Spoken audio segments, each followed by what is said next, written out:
Mesdames et messieurs, bonjour et bienvenue sur notre chaîne YouTube. L'information en Afrique et dans le monde en continu. Ici, nous n'avons qu'un seul objectif, c'est de vous informer autant que possible sur l'actualité, la politique, l'économie et bien d'autres. Alors si vous êtes nouveau, abonnez-vous et activez aussi la cloche de notification pour ne rien manquer des informations à venir. Cela étant fait, on commence.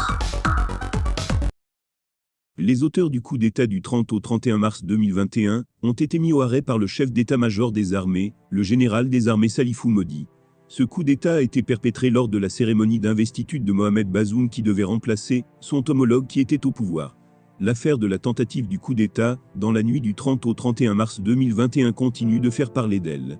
Par note de service émanant de l'état-major des armées signée par son patron, le général de division Salifou Modi, plusieurs officiers sont radiés des contrôles des effectifs des forces armées nigériennes, FAN, à compter du 21 avril 2022.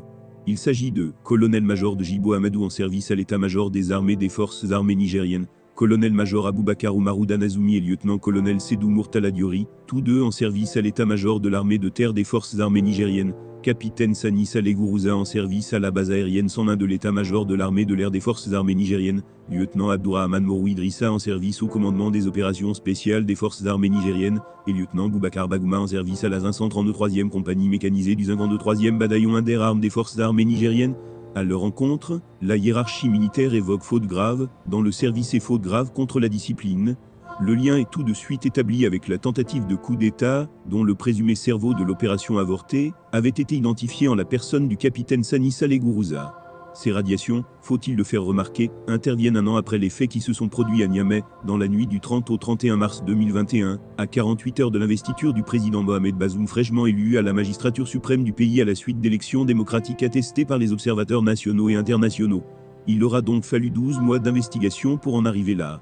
Comme quoi, c'est un dossier costaud, loin de ce qu'une certaine opinion a qualifié de complotisme, qu'il s'agit de liquider des officiers gênants pour le régime. Autrement, on n'aurait pas attendu un tel temps pour aboutir à des telles sanctions. L'affaire de coup d'État avorté dans la nuit du 30 au 31 mars 2021 a connu plusieurs rebondissements au cours de cette année en cours. Elle a abouti à l'arrestation d'autres personnes, parmi lesquelles l'ancien ministre de l'Intérieur Ousmane Cissé, sous la transition militaire du général 4 étoiles Djibo Salou, officier supérieur de la police nationale, ex-ambassadeur du Niger au Tchad. Selon certaines sources, ce n'est pas la fin des interpellations dans cette affaire à plusieurs